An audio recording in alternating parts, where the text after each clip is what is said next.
Friends, आज हम लोग शैव और भागवत धर्म को पढ़ेंगे। नैनार कौन थे? शिव उपासक संत थे। मतमयूर से क्या तात्पर्य है? प्राचीन भारत में एक शैव संप्रदाय त्रिमूर्ति एवं अर्धनारीश्वर की पूजा किस काल में प्रारंभ हुई? गुप्त काल में। मेगास्थनीज ने भगवान शिव को कौन सी संज्ञा दी? तो डायनिसिस। जैन धर्म उत्तराध्ययन सूत्र में वासुदेव का संबंध किस जैन तीर्थंकर से बताया गया? तो अरिष्टनेमि। लिंग पूजा का प्रथम स्पष्ट उल्लेख किस पुराण में है? तो मत्स्य पुराण में।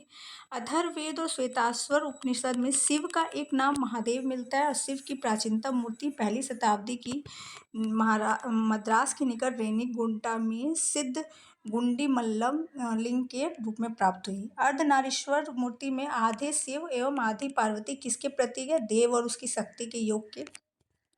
दक्षिण भारत में शैव आंदोलन में किसकी भूमिका थी? नैनार संतों की। नैनार संतों की संख्या कितनी है? 63। एक संप्रदाय के रूप में शैव धर्म का प्रारंभ किस काल में हुआ? शुंग सातवाहन काल में।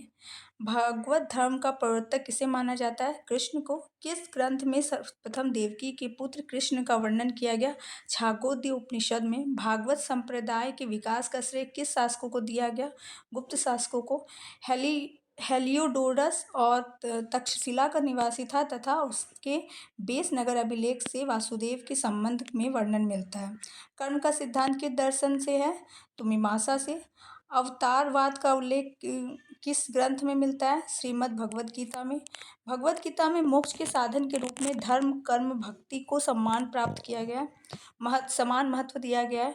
यह प्राचीन स्थल जहाँ 88,000 ऋषि मुनियों की सभा में संपूर्ण महाभारत कथा का वाचन किया गया था। नेमिषारण्य, सीतापुर, उत्तर प्रदेश। भागवत पुराण में भक्ति के रूपों की संख्या कितनी थी? तो 9। मेगास्थनीज ने कृष्ण को किस नाम से उल्लेखित किया? तो हीराक्लिस।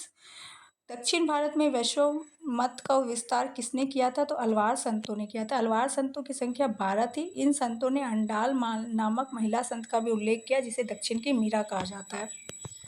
सांख्य दर्शन कपिल मुनि, न्याय दर्शन अपक्षपाद गौतम, योग दर्शन पतंजलि, वैश्विक दर्शन कनाद उलक, मीमांसा दर्शन पूर्व मीमांसा सूत्र जैमिनी, वेदांत बदरायन, आजीवक मखली गोसाल, घोर अक्रियावादी पूरन कश्यप, यदीक्षावाद आचार्य अजित केशावलिम्न, भौतिकवादी पगुध कच्चायन, अनिश्चयवादी संजय विट्ठली पुत्र। गुप्त शासक चंद्रगुप्त द्वितीय ने विक्रमादित्य, विक्रमांक और परम भागवत आदि उपाधियां धारण किए। Thank you so much.